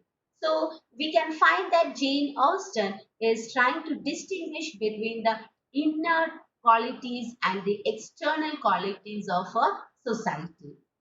Okay, the inner quality means the inner mind, the mental status of people, the mental issues of the people, the behavioral problems of the people, all these, the personal problems of the people could be told as the inner problems. Okay, then the external issues are or the external matters are that of the position of possession. Okay, not position, possession of wealth, that is how far they can possess wealth. Then then we can say the class stratification. Then okay, the position in a society, all these things are the external matters. Okay, so both these things are distinguished, and these things are being presented here in this novel in a balanced manner, so that we could get the complete essence of that a particular generation.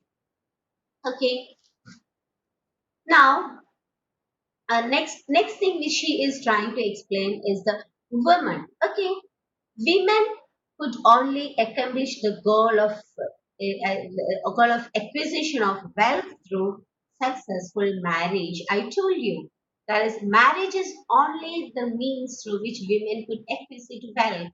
Okay, so that was the condition at that time. Okay, women were not much exposed to the professional life and education and all. So the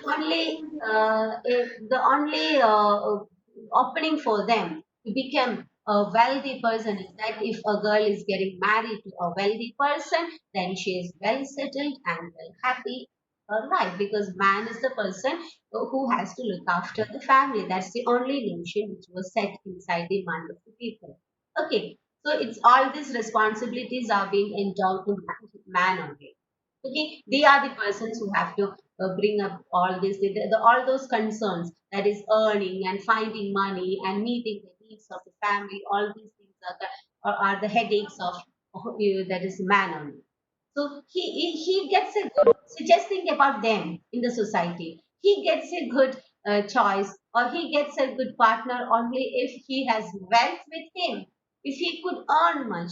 See, all the other qualities of education or the qualities of goodness in him, the qualities of all the attitude, the better attitude or the inner mind, interior qualities, all these things are not at all a parameter or not at all, sorry, not at all a quality which is being counted, accountable qualities of a person, human being. Okay, so he is worth if he has got wealth, and a woman could get wealth if she is married to a such a man.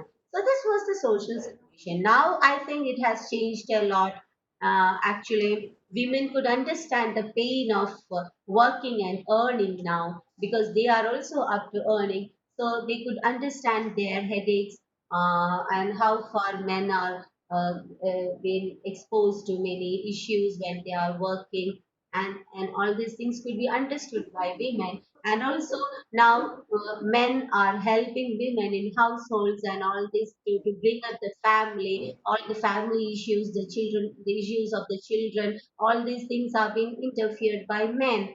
See, in those times the children were not taken care by their fathers. They are not concerned about such things, the bringing up of them, the corrections in the children, the character molding of the children. All these things were not headaches of men. Okay, it was just the headache of women alone. So father is it is a higher level in this in the it was placed in a higher level in the family, and he is unreachable for the children. So every reachable, they are accessible only to their mother or the women in the family. This was the condition. So now that the father and mother, they are together bringing up their family, and together they are bringing, loving their children, thinking about their children, planning about their children, and see, all these things are happening in our life, isn't it? It's well and good now. All are getting educated. So now we can find a society like this just because this literature has worked a lot behind this. Literature is the technique, or literature is the instrument which has molded our society into such a place worth for living for both men and women. I think there are more to improve, obviously, because it's reality, it is society, it will happen because many people, type of people are living together, so it will happen, the issues will be there. But we can find that if you are tracing chronologically, if you are tracing, we can find that now it's a better place to live for both of them. And now more psychological studies are happening, so people are getting counseled, and we are getting good understanding, and we are now in a position to understand each other of the personality of people and all. Okay, but this particular situation is being found just because actually not only because of literature, but we should say that literature the literature, not only English literature, most of the literature, I can say that every literature has, every genre of literature has worked a lot to, it has contributed a lot to the society to mold it and bring it to work and bring it to upgrade it to a worthy position. Okay, so such we know that, see, the such novels like Pride and Prejudice, it's a very good novel. If somebody reads it, see, nobody will retain the Pride and Prejudice inside them. So it's such a good novel. Now, another notion or another concept which Jane Austen is putting forward is marriage. Okay, notion about marriage in the society, and actually it is being encouraged for see, marriage is being encouraged for money, isn't it? Marriage is being encouraged for money and social standing. So here we know, if you are taking the character in order to explain this particular point, you can see that Hannah, please mute your Hannah, Hannah, please mute. Yeah. So again, so marriage.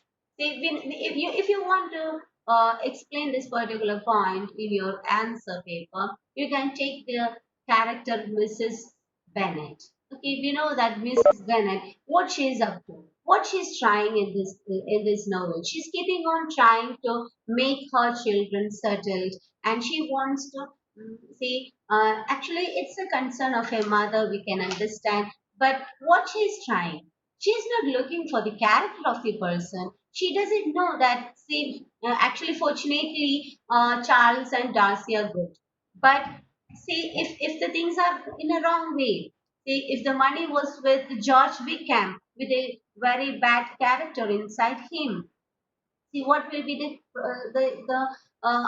see what will be the future of their daughters. So this, see, everything, uh, so such a point could be explained through Mrs.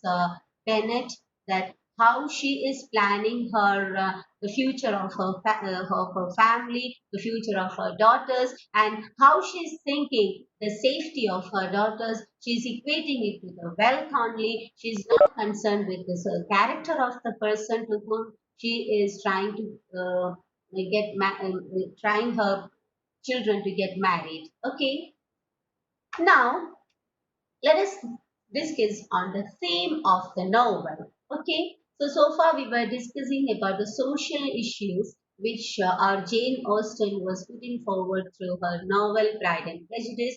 So all these things should come there in your answer sheet. Okay, this is not just to enjoy the class, which I am just telling all these things. See, everything should come in your answer sheets. So, see, I have told you, whenever you are answering, you should answer to a level of a master's. Now you are going to become masters in literature. So you have to upgrade yourself. The way of answering should be upgraded to that level. See, it should not be in a way how you are answering in your plus two or in your 10th or in your degree level. Okay, you have to upgrade your way of answering. Critical comment should be there. Comment on the social status should be there.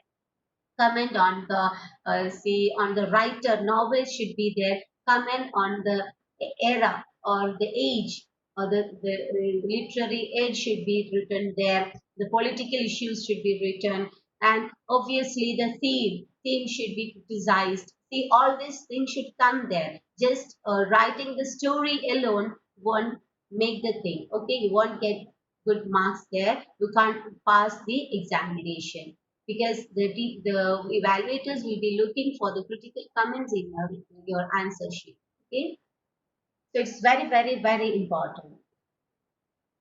That's why we are spending much time on this critical comments.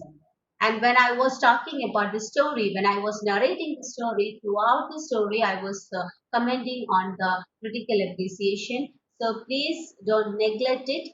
Write it in your answer sheets whenever you're answering. Okay. Now come to the theme of the novel. So What is the theme of the novel? Actually, it's the journey towards self-awareness and self-knowledge. You can write it like that. The theme is the journey. It is a journey, isn't it? Journey, travel, yatra. Okay, it is a journey towards the self-awareness and self-knowledge. It's a good thing. So we have seen that who is getting self-awareness? Both the people, that is Darcy and Elizabeth, both are getting a self-awareness. When they are checking the other person, when they started to check the other person, the person before them, the things were going wrong. When they started to assess themselves, when they started to do self awareness, then only the things went good, isn't it? So they felt that, yeah, I do have a pride inside me. That's the problem, why the things are going wrong. And if and Elizabeth could understand that, yeah, I do have a prejudice inside me, that's why I'm taking always Darcy in a wrong way. Okay, so that is the self awareness which the characters are getting. Then self knowledge. Okay, knowledge about oneself. So this is the real theme which you can write. That is, it is a journey towards self-awareness and self-knowledge. And again, the theme is the complemented by other. Obviously, the theme is complemented by other themes like love, marriage, social status, and wealth. All these are complementary themes. Okay, the main theme is the journey towards the self-awareness and self-knowledge. Okay, and the complementary themes which you can find is love, marriage, social status, and wealth. Okay, so I think it's a fine. We have consolidated the theme in a good manner. Now you just make good essays with all these points inside it. Okay. Then comes now we can. Then another thing is that we can find that in most of the novels, in most of it's a style of Jane Austen. See, we have learned about the style, isn't it? In language and linguistics, we talked about the style that is each and every writer or each and every the mm, person who is expressing language will have his own style. So, and if every expression person of expression will be having his own style of expression. Okay. So here Jane Austen, her style is that uh, she always used irony in her language. Okay, irony is much employed as a technique in her novels. Okay, so that's a good thing. We can find that's very enjoyable thing which you can find in the novel. Then another thing is that the third person narration is a style of poem that is Jane Austen, and it is used, and the third person narration is used, and also positions herself. She always positions herself uh, along with the mind of one character. And see, that's the style of Jane Austen. She always uses third person narration, but what she do is that she always places her mind, and she always places her position, that is the position of narration along with the mind of one character. She selects the one character and presents the action from that character's point of view. Okay, so that's the style of Jane Austen. Here in this story, that is in Pride and Prejudice, we can see that she is standing from the position of Elizabeth, and it is through the character Elizabeth's point of view that we are being told the story. The whole novel is being told. Okay, so that is the style of one of the remarkable style which we can find in Jane Austen. So you have to write this particular point also. Okay. So the style of Jane Austen is very important. Then again, we can find that most of her novels are ending with a happy ending. Almost every novel is ending with a happy ending, and it's a common element which you can find in Jane Austen's novels. Okay, always she finds She want people to be optimistic after reading her novel. That's the reason why she's making a happy ending. See, the thing is that she is pointing to a folly of a society or a folly of human character, and along with that, she is commenting that it could be changed. Okay, it could be revived by the people, and they can come back to the society as an acceptable person if they are changing themselves, and they could enjoy the society. So that's the thing which which Jane Austen is up to when she is ending her novel in a good manner or with a happy ending. Okay, she wants her readers to be optimistic, and she want her readers though she want her readers to change themselves from their inner mind, and also she want a social change, that is external change. She wants all these things, but she is giving them a chance for changing, and so that the society will accept them, and there will be a good happy ending for anybody who could enter by a change to the society.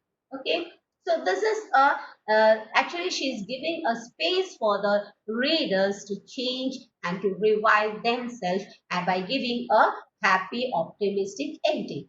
Okay, now uh, and another thing is that most of her novels are ending with marriage. Okay, and we can find that the marriage is between the people who love each other.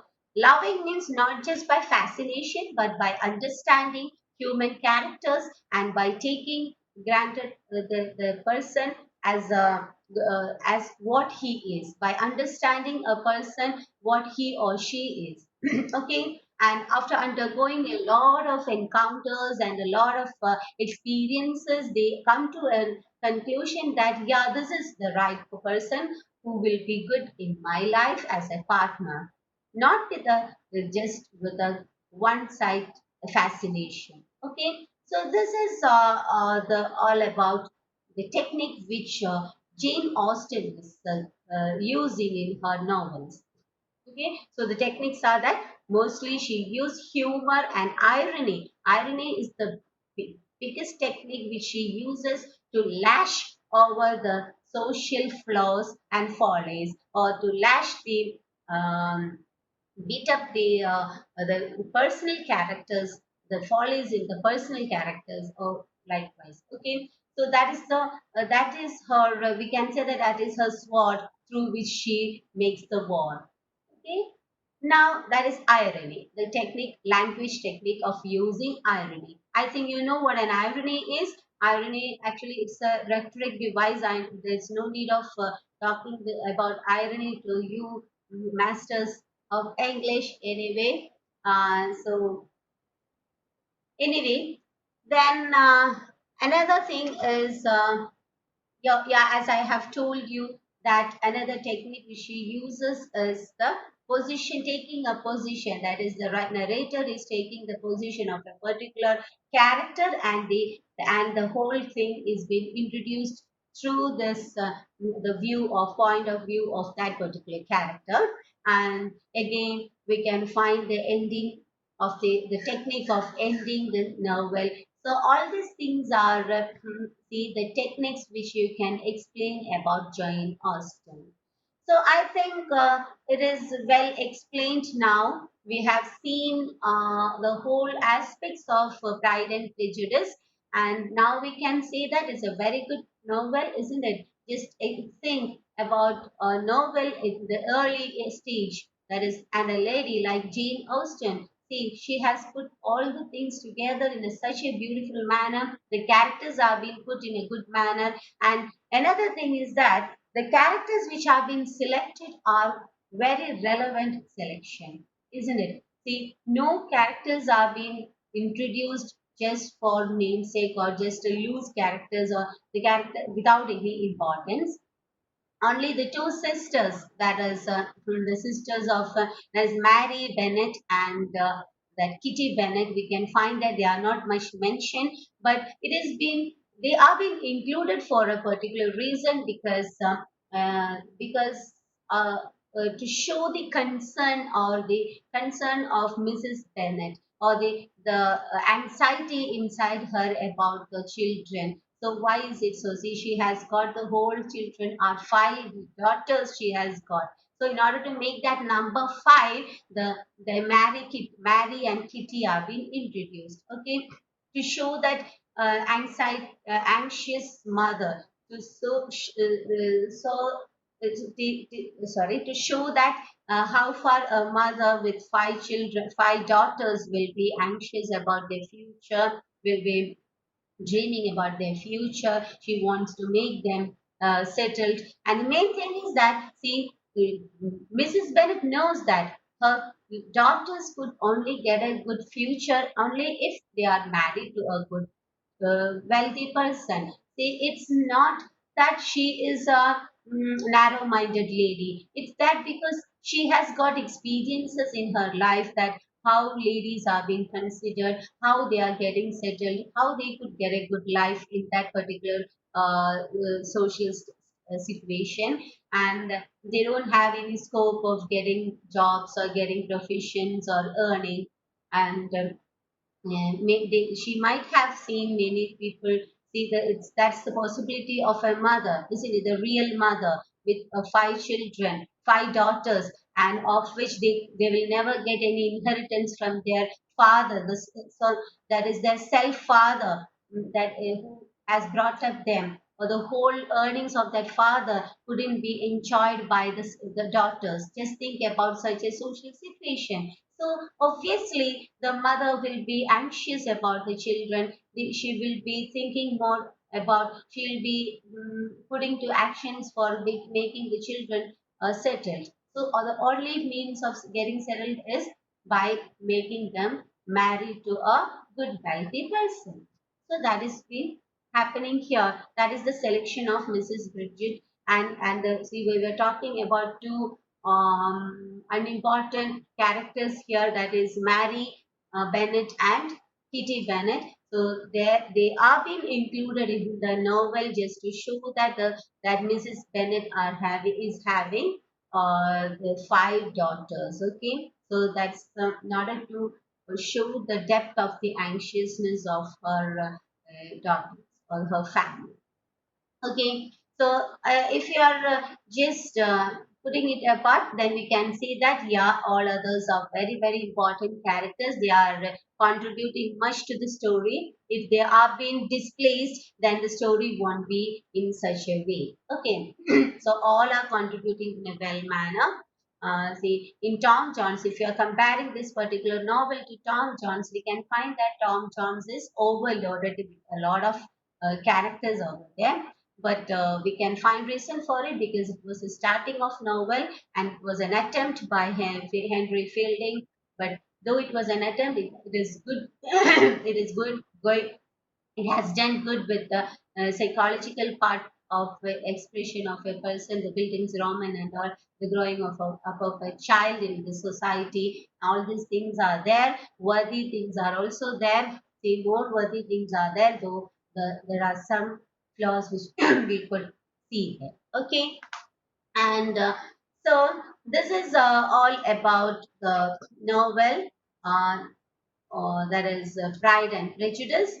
Mm, I think you might be, I'm sure that you are impressed with Jane Austen because I like her novels very much. And if you are more interested, I would suggest you to read Sense and Sensibility. It's very important, very good novel.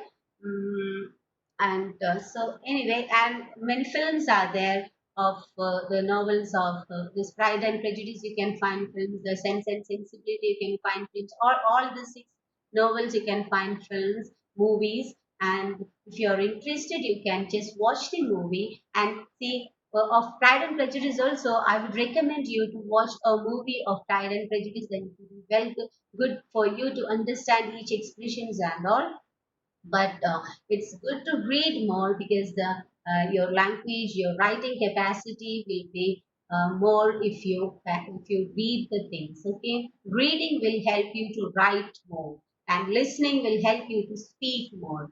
Okay, so now as you are gonna write your examination, you are preparing for your examination, I would recommend you to read more and then to practice writing that novel that is from your home itself. Not practicing means just to at least one essay you have to just write down on the questions which may be asked in this novel. Okay, so this is all about the novel. I think I have done justice to the novel, and so if there is any doubt, now it's time for clearing doubt. So please put forward your doubts. I'm here to clear it. No.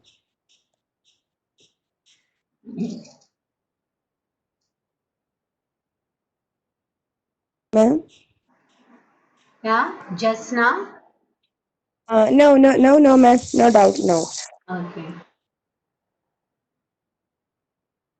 Then anybody else who want to ask anything?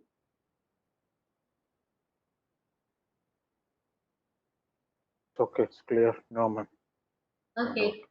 Yeah, and it's quite easy also because we are dealing with a story and it's quite easy to understand. I know that because novel is always easy and interesting, uh, apart from language and linguistic. But see, don't put that paper apart. See, before forgetting the points, please learn language and MEG 4 first and make notes on it, okay, because if you find it difficulty, many confusions may occur if once you forget the points which we have discussed. So before forgetting, please put the points in your paper by yourself and prepare essay on the questions, possible questions asked because it's for novel and all you will get points to write because with a continuous manner you can just comment and criticize the novels. It's easy if you have a creative mind in you and if you have language with you, it will be easy for you. And if you know a little bit things about the writer and the background and all, it's easy for you to put the things in the paper. But if you are coming to MEG 4, that is language and linguistics, there you have to write the things which are which are the points. Okay, so please do go through the textbook. See every part of the textbook. Every I think every pages of the study material we have gone through. I have explained it. Every portion we have explained. So please don't neglect it. And what I suggest is that never keep it, prolong your say never keep it aside and thinking that you'll deal it afterwards. See, you will forget about the things which we may have discussed. So please learn it first, okay? And learn first and take it into your mind and see, and afterwards you can just at the time of the exam you can just go through it once again. But first, at least once you just go through the things in a better manner. And if you come across any doubt, see, I'm here, I'm coming here. See, I'll be there till we finish this particular MEG 3 and see, I'll be there for you to clear your doubts. So if you have got any doubt in MEG 4, also you can clear it in this platform. Okay, so for that, you have to go through the things which we have learned, go through the study material. So please do that. So I'll be there till the MEG. See, now we are dealing, right now we have finished book 2, and the things will go firstly by 1 week. We'll be finishing the whole thing, one week or 5 days or 1 week, like that. We'll be finishing it. So please do go through the MEG 4, and if you have any doubt, you see I'm available here for you through this online classes. You can clear it. Okay, it will be easy for us to discuss. And if you are just mentioning it, see, I can, if you're putting the questions or doubts, see, I can just go through the doubts and just refer it. And if I want to refer, I can just clear it in the next class also. So please do it. You can feel free to do it, okay, in this platform. So that's why I'm telling. So anyway, and in the case of poetry also, you can clear if any doubt is there through these online classes. Okay, don't think that now we are dealing with novels, so you can't clear the doubt of other papers. Okay. Okay, guys. So I think it's now time for us to sign up. So again, I'll schedule the next book, that is the next meeting with the book three of a novel itself. So till then, goodbye and take care. Hope you all have your attendance. Okay, attendance. Okay. Yes, ma'am. Okay. Thank you, ma'am.